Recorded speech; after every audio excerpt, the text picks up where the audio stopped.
주 안에서 사랑하는 여러분 반갑습니다. 한 주간도 여러분 평안하셨습니까? 오늘은 네 번째 교회론 특강, 교회 표상에 대해서 함께 살펴보겠습니다. 그 전에 우리가 하는 것이 있죠? 복습입니다. 지난 시간 3강에서 교회 종류를 살펴봤는데 교회 종류에는 보이는 교회와 보이지 않는 교회, 유형교회와 무형교회, 가견교회와 불가견교회, 가시적 교회와 비가시적 교회로 구분된다고 말씀드렸고요. 또 하나 지역교회와 보편교회, 조직체 교회와 유기체 교회, 지상의 교회와 천상의 교회, 전투하는 교회와 승리한 교회로 구분되어진다라고 말씀을 드리며 이런 다양한 교회의 종류가 있다라고 말씀을 드렸고요. 오늘 이 시간에는 우리가 교회의 표상, 즉 표상이라는 것은 비유와 상징을 이야기하는 것인데 교회의 본질을 보다 잘 이해하고 깨닫고 또한 알기 위한 방편으로서 이러한 교회의 표상을 사용한다라는 거죠.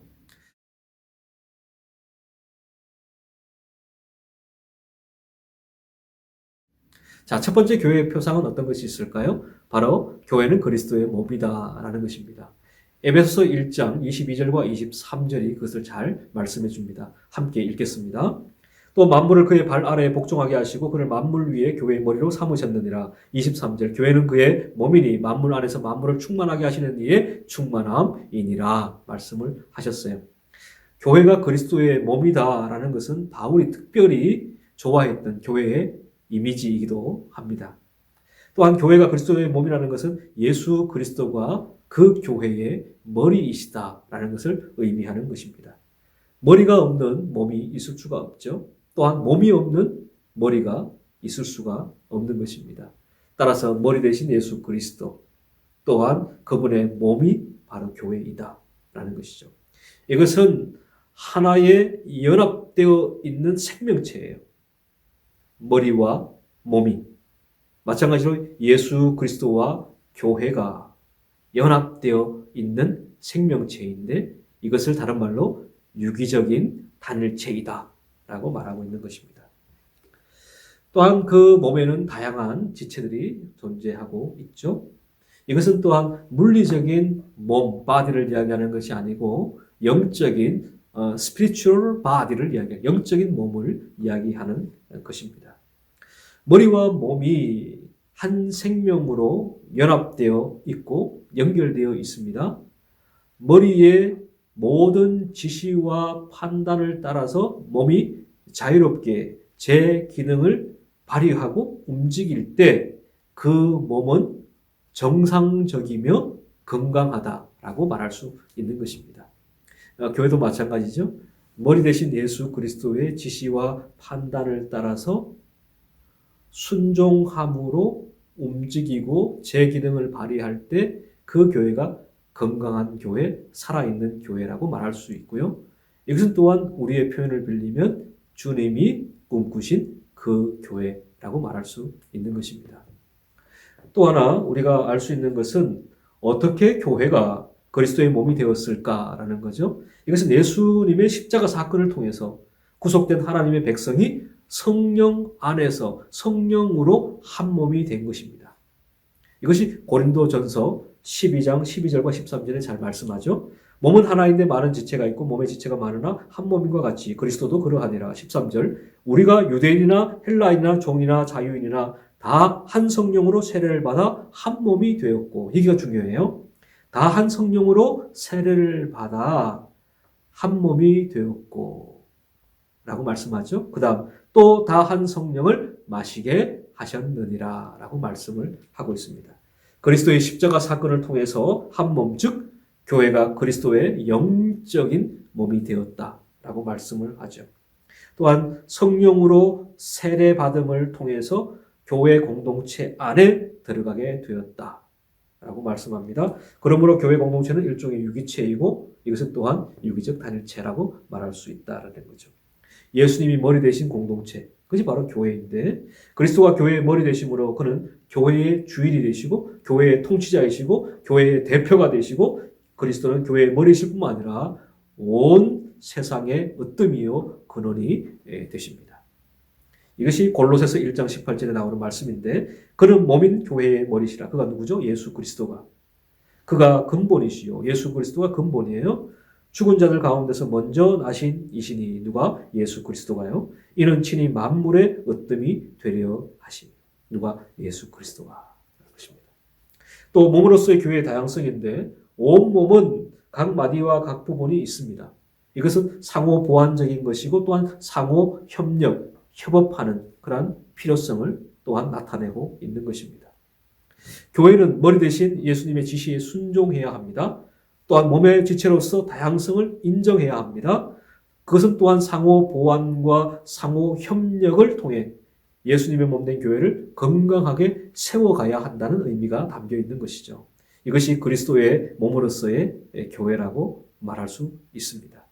이어서 두 번째 표상은 교회는 하나님의 성전이다라는 것이죠.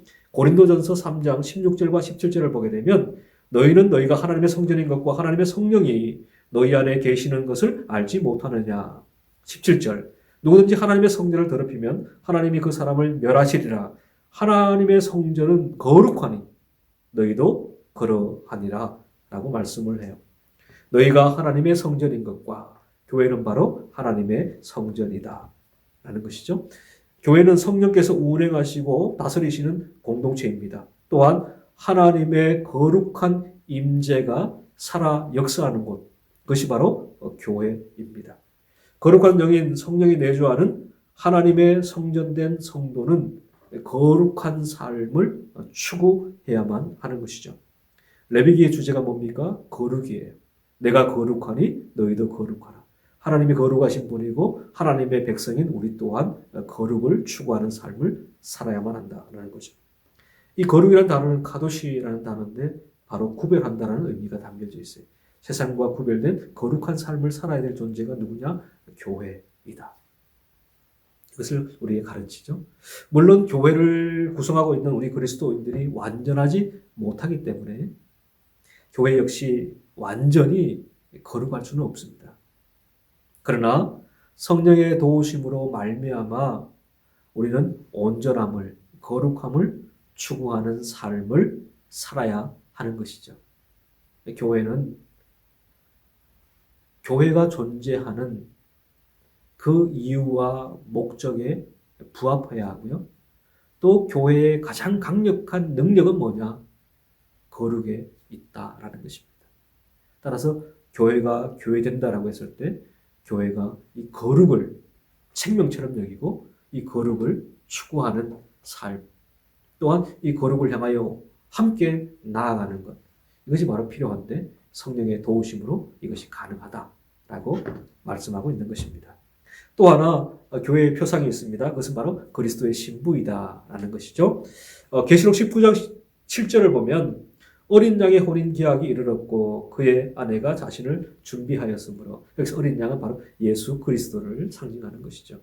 계시록 21장 2절에도 그 준비한 것이 신부가 남편을 위하여 단장한 것 같더라라고 말씀을 해요. 예수 그리스도는 교회를 위해서 자기 자신을 희생하셨습니다. 따라서 교회를 가장 고결하고 숭고한 신부로 맞아 주셨습니다. 그 결과 교회는 하늘 신랑 앞에 티나 주름 잡힌 것이 없이 거룩하고 흠이 없는 영광스러운 모습으로 나타나게 된 것입니다. 우리는 신부이기에 예수님의 영광과 존귀함에 참여하게 되었습니다. 또한 예수님에 대한 신앙의 정절과 순결을 지키기 위해 노력하고 애써야만 하는 것입니다. 또한 여러 가지 불순물이 들어올 경우 계속 정화하고 개혁해 나가야만 하는 것이죠. 그리스도의 교회가 신부라는 것은 가족 간의 사랑, 특히 부부의 사랑을 또한 잘 보여주고 있습니다. 한 사람의 남편과 아내하고만 주고받는 유일한 사랑이에요. 또한 모든 것을 다 주고받는 사랑이에요. 아낌없이 주고받는 사랑. 또한 가장 친밀한 사랑입니다. 또한 무조건적인 사랑이고 영원한 사랑. 그것이 바로 주님과 우리의 관계이죠. 그러므로 주님은 세상 어디에도 알려주지 않고 보여주지 않고 나누어주지 않는 신비하고 또한 오묘하고 비밀스러운 모든 은혜와 사랑을 교회를 위해 다 내어주셨다라는 것입니다. 주님이 우리에게 가장 기대하는 것은 주님만을 순결하게 사랑하는 것입니다. 그러므로 건강한 교회는 그리스도의 신부답게 그리스도를 존경하고 사랑하고 그리스도의 말씀을 정성스럽게 배우고 실천하는 교회입니다. 자, 또 하나 교회의 표상은 교회는 하나님의 가족, 권속이다라는 거죠. 에베소서 2장 19절 보면 그러므로 이제부터 너희는 외인도 아니요 나그네도 아니요 오직 성도들과 동일한 시민이요 하나님의 권속이라. 이 권속이라는 것이 가족이라는 말이고 좀 확대되면 이것이 가문이다라는 의미도 담겨져 있죠. 따라서 그리스도 안에서 우리는 하나님의 가족으로 새롭게 태어났다라는 것입니다. 하나님의 양자가 되었어요. 또 하나님을 감히 아빠, 아버지라 부를 수 있게 되었다라는 거죠.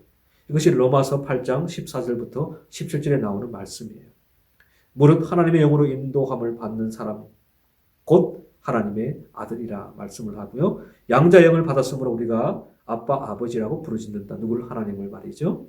또 영과 더불어 우리가 하나님의 자녀인 것을 증언하시나니 성령이 우리가 하나님의 자녀인 것을 친히 증언해 주시는 거죠. 또한 자녀이면 또한 상속자 곧 하나님의 상속자요. 우리가 자녀이기 때문에 하나님의 상속자다라고 분명하게 말하고 있습니다. 교회는 하나님의 가족 또는 가정입니다. 따라서 우리가 기억해야 될 것은 하나님의 은혜로 하나님의 아들과 딸이 된 영광스러운 신분을 우리는 가졌어요. 이것은 또한 고귀한 특권이라고 말할 수 있죠. 가족의 일원으로서의 상호 관계성의 특징을 잘 나타내야 되고요. 우리의 모든 필요를 하나님께서 또한 공급해 주신다는 것을 우리는 확신하며 신뢰하며 살아야만 하는 것입니다. 따라서 교회는 하나님 아버지의 사랑과 형제 간의 성도 간의 사랑이 풍성하게 흘러 넘치는 곳이 되어야만 하죠. 따라서 아버지가 있는 따뜻한 그러한 가정과도 같은 곳, 그것이 바로 교회입니다. 따라서 우리 교회가 주님이 꿈꾸시는 그 교회가 되어야 하고요. 또 되어가고 있는데 그것이 바로 뭐냐? 교회는 하나님의 권속, 가족이다 라는 거죠. 또 하나 교회는 하나님의 양떼다라는 표상이 있습니다. 이것이 요한복음 10장 14절과 15절인데 나는 선한 목자라 나는 내 양을 알고 양도 나를 아는 것이 아버지께서 나를 아시고 내가 아버지를 아는 것 같이 나는 양을 위하여 목숨을 버리노라 그랬어요. 교회는 하나님의 양떼다. 이 말은 주님은 목자가 되시고 교회를 인도하시고 보호하시고 희생적인 헌신을 통해서 이끌어 주시고 독특한 사랑을 베풀어 주신다라는 의미예요. 주님은 목자가 되셔서 친히 양을 인도하신다. 양은 미련하고 약하고 또한 게을러요. 하지만 주님은 그 양을 위해 친히 목숨을 바치셨습니다. 교회가 양무리로서 존재한다는 것은 다음과 같다는 거죠. 첫 번째는 주님은 성도 개개인과 인격적으로 친밀한 교제를 나누신다라는 거죠. 나는 선한 목자라 나는 양을 알고 양도 나를 아는 것이 서로 아는 관계. 그죠? 그다음 두 번째 주님은 교회를 위해 자신의 목숨을 버리셨다라는 거죠. 15절 마지막 부분에 보게 되면 나는 양을 위하여 목숨을 버리노라 그랬어요. 왜? 주님이 선한 목자시기 때문에 친히 목숨을 십자가에 내어주셨다라는 거죠. 세 번째 주님은 교회를 이기게 하신다라는 것입니다. 어떠한 이리 때와 같은 공격에도 목자 대신 주님께서 우리를 승리하는 자리로 나아가게 하신다라는 것입니다. 또한 일곱 번째 교회의 표상은 뭐냐 하면 바로 하나님의 군대이다라는 거죠. 이것이 에베소 6장 12절부터 13절에 나오는 말씀이에요. 우리의 싸움은 우리의 씨름은 혈과 육을 상대하는 것이 아니요 통치자들과 권세자들과 이 어둠의 세상 주관자들과 하늘에 있는 악의 영들을 상대함이라. 그러므로 하나님의 전신갑주를 취하라. 이는 악한 날에 너희가 능히 대적하고 모든 일을 행한 후에 서기 위함이다 라고 그랬어요. 교회는 공중의 권세 잡은 악의 세력, 사마귀, 사탄, 마귀, 귀신들과 싸우는 영적인 전투에 참여하고 영적인 전투를 수행하고 있습니다. 그러므로 이 교회는 대장 대신 예수 그리스도를 따라 죄와 마귀의 권세 가운데 포로된 자들과 억눌려 있는 잃어버린 그 생명들을 구원해내는 구원의 방주로서의 역할을 감당해야만 하는 것입니다. 자, 오늘 교회 표상을 정리해 볼까요? 다양한 교회의 표상, 교회 본질을 나타내는 여러 가지 비유와 상징들이 있는데 그 첫 번째는 교회는 그리스도의 몸이다 라는 것이었고요. 두 번째는 교회는 하나님의 성전이다. 세 번째는 교회는 그리스도의 신부이다. 네 번째는 교회는 하나님의 가족이다. 교회는 하나님의 양떼다. 교회는 하나님의 군대다 라고 살펴봤습니다. 자, 이제 다음 시간에 우리가 다섯 번째 강의인데요. 교회의 표지에 대해서 살펴보겠습니다. 이 표지라는 것은 참된 교회의 특징이에요. 이 세 가지 함께 살펴보도록 하겠습니다. 한 주간 여러분 평안하십시오. 강건하십시오. 감사합니다.